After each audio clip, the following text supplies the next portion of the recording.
the Allies managed to defeat the Japanese in what was their greatest defeat in any land battle in their entire history. If it had not been for the Allied victory at Kohima-Imphal, the entire history of World War II would have been very, very different.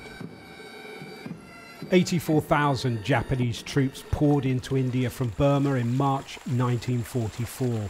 With the Indian National Army, they aimed to take Imphal and then move west to march on Delhi.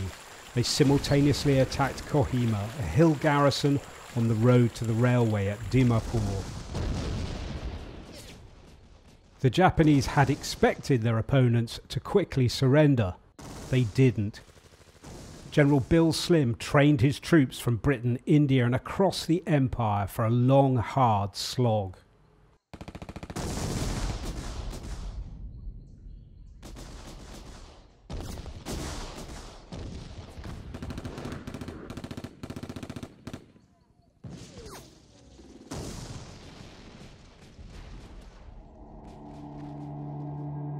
And there was no shortage of courage on the Japanese side. The troops had travelled light, expecting to plunder Allied stores when they defeated them. The gamble didn't pay off. Instead, the Japanese fought on, sick and starving.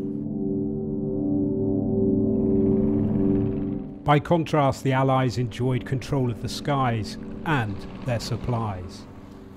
The troops in Imphal were all supplied by air. The air battle of Imphal was as much as important as the battle on land. The Japanese supply lines were overstretched. Nothing got to them by land or air. Their plight was most acute at Kohima. It was the monsoon, the leeches, the malaria. They were reduced in the end to boiling grass in water, and that was their sustenance.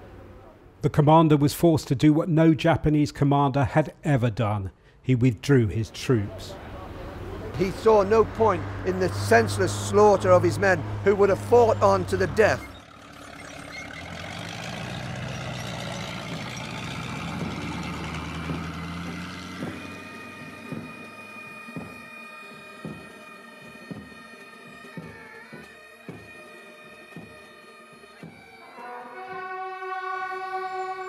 For this group of serving soldiers, visiting the battlefield 75 years on has left a deep impression.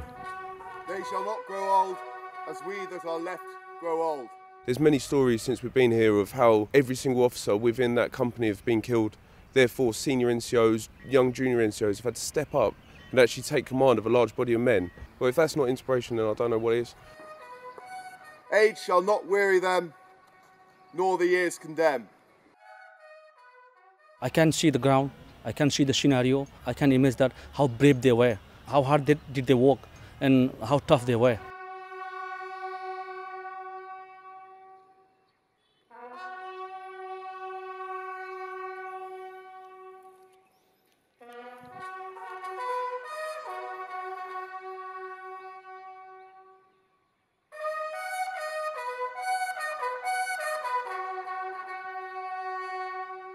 Three words that the Indians and the Nagas are using currently are remembrance, reconciliation and rebirth, and I think that's very, very fitting for the occasion. British, Indians and the Japanese fought for their own cause.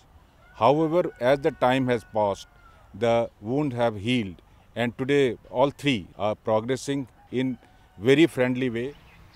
Remembrance is more than looking backwards. War is not far away at any point in time. When politics breaks down, war is perhaps a consequence, and remembering those that sacrificed their lives is one way of countries coming together to make sure that any crises and any problems are resolved peacefully.